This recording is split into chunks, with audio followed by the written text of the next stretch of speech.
Bonjour, vous auriez des cheveux à vendre? Je vous les achète 200 roupies pour 100 grammes. Depuis qu'elle est en âge de travailler, Santi est ramasseuse de cheveux. Tu m'en as mis de côté cette fois?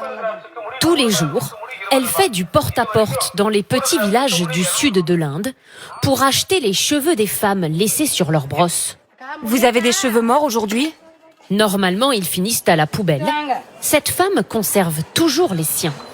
Quand on se brosse les cheveux, il y en a toujours qui tombent. Plutôt que de les jeter, je les vends. En échange, ils me donnent de l'argent ou de la vaisselle. Ça fait 9 grammes. Cette fois-ci, ces mèches lui rapporteront 20 centimes d'euros. Santi les revend ensuite à un intermédiaire. Car en Inde, les cheveux des femmes sont devenus une marchandise. Réputés pour être les plus beaux du monde, ils sont transformés en perruques ou en extensions pour les salons de coiffure, avant d'être exportés dans le monde entier. Ce marché rapporte au pays un peu plus de 520 millions d'euros chaque année. Cette femme s'apprête à y contribuer. Et voilà, c'est chez moi. Mais elle ne va rien toucher, car elle s'apprête à faire don de sa chevelure pour remercier un dieu hindou qui a exaucé ses prières. Quand ma fille était enceinte de son 3e enfant, j'ai prié pour que l'accouchement se passe bien. Le bébé est né en bonne santé, alors je vais offrir mes cheveux au dieu Murugan, comme je lui avais promis. Comme elle, chaque année, des millions de fidèles donnent leurs cheveux dans des temples. C'est ici, allons-y. Celui-ci existe depuis plus de 100 ans. Toute la journée sans discontinuer. Petits et grands s'y font raser la tête. Je voudrais me raser les cheveux. Je peux m'asseoir? Faire don de sa chevelure ne prend que quelques minutes à peine. Je vais doucement pour ne pas faire mal. Ce temple récupère ainsi plusieurs tonnes de cheveux chaque année.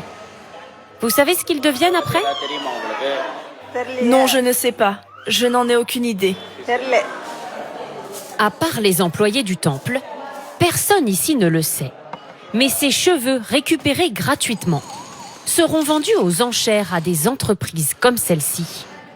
Bonjour, comment ça va? Le directeur reçoit des livraisons au moins une fois par semaine.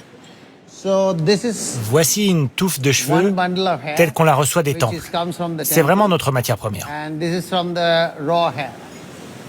Ces cheveux sont triés, puis lavés, séchés et peignés, exactement comme s'il s'agissait encore d'une vraie chevelure.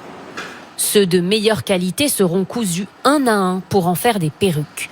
Mais la majorité de la production concerne les extensions. Elles se retrouvent dans les salons de coiffure du monde entier. Là, c'est un produit qui va en France.